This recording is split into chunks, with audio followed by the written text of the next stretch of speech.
ভাই এবং নিবারণের ক্লাস ফ্রেন্ড। নিবারণ ও সত্যব্রত যখন ননির বাড়িতে পৌঁছালো তখন বাজে এই রাত 8টা। ঘরে কেউ নেই। ভেতরের উঠোনে নিবারণ ও সত্য গিয়ে দেখল একটি উনুন, তার উপরে প্রকাণ্ড একটি ডেকচি, তাতে সবুজ এক পদার্থ সিদ্ধ হচ্ছে। ননির স্ত্রী নিরুপমা সেটাকে কাঠি দিয়ে ঘাঁটছে।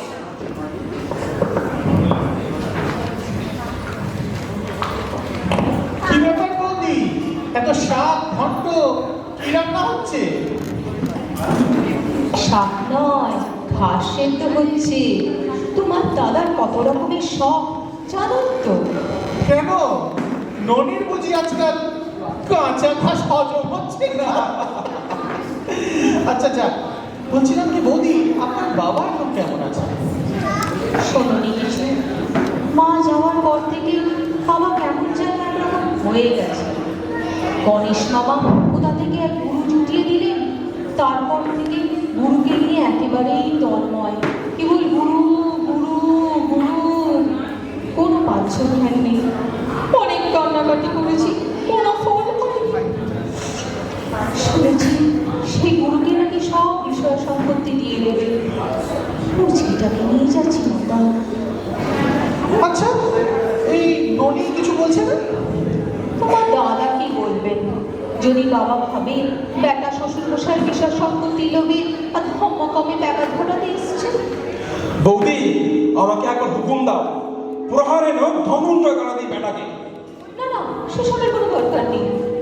জুলুম যদি করতে হয় তবে সেটা বাবার উপরই করবো। বাবাকে কষ্ট না দিয়ে যদি কিছু করতে পারো তো দেখো। সে তো বড় শক্ত বৌদি। আচ্ছা, এই বিরিঞ্চি বাবার ব্যাপারটা কি বলুন তো? ব্যাপারটা প্রায় মাসখানেক ধরে চলেছে। দমদমার বাড়ির বাগানে আছে সঙ্গে চালা ছোট মহারাজ কেবলানন্দ। প্রতি রবিবার হচ্ছে, আর এক একদিন এক একজন দেবতার আবির্ভাব হচ্ছে। কোনোদিন রামচন্দ্র, কোনোদিন ব্রহ্মা, কোনোদিন যীশু খ্রিস্ট, কোনোদিন শ্রী চৈতন্য। যাকে তাকে হোম ঘরে ঢুকতে দেওয়া হয় না। যারা খুব বেশি ভক্ত তাদেরই ঢুকতে দেওয়া হয়। ব্রহ্মা বেরোনোর দিন আমি ছিল। হ্যাঁ, কি? তা কিরকম দেখলেন? আমি কি ছাই অত দেখেছি? অন্ধকার ঘর, আবছার মতো এক প্রকাণ্ড মূর্তি মন্দিরের পেছনে। বিশাল লম্বা, 4টি মাথা, প্রকাণ্ড দাড়ি। আমার তো দেখে ভয়ে দাঁতে দাঁত থেকে ফিরে গেল। গণেশ মামা টেনে ঘর থেকে বের করে দিলেন। ওই বুঝিটা সাহস আছে, প্রায় দেখছে কিনা। কাল নাকি মহাদেব বের হবে। ও, তাহলে কাল আমরা একবার দমদমায় যাই।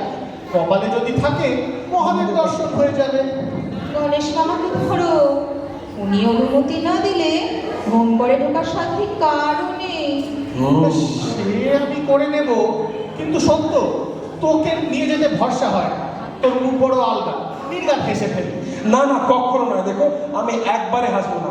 হাসে কোন বেগের পার্ডেন বৌদি, খুব সামলে ফেলেছি। পিসিমা শুনলে আর রক্ষে থাকতো না। আচ্ছা, আমরা এখন তাহলে আসি। ও ভালো কথা বৌদি, একটা জিনিস বলুন, বেশ অনেকখানি ধোঁয়া কিসে হতে পারে আপনি জানেন? মামার বাড়িতে শুনেছি ভিজে ঘর জ্বালালে অনেক ধোঁয়া হয়।